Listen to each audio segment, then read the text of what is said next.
Hey guys, in this video, I will show you how to fix the page not found error when deploying a Replit project to Netlify. All right, let's begin. First, open your project in Replit. If your deployment shows a page not found error on Netlify, the issue is usually caused by incorrect build settings or unsupported deployment configuration. To fix this, go to the Replit AI chat and enter a prompt asking Replit to make the project deployment friendly for Netlify.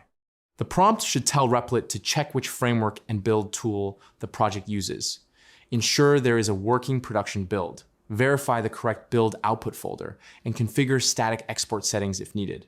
After submitting the prompt, Replit will automatically update the project configuration and prepare the app for proper Netlify deployment. This usually fixes issues related to missing build folders, incorrect routing, or unsupported export settings. Once the changes are complete, redeploy the project to Netlify again.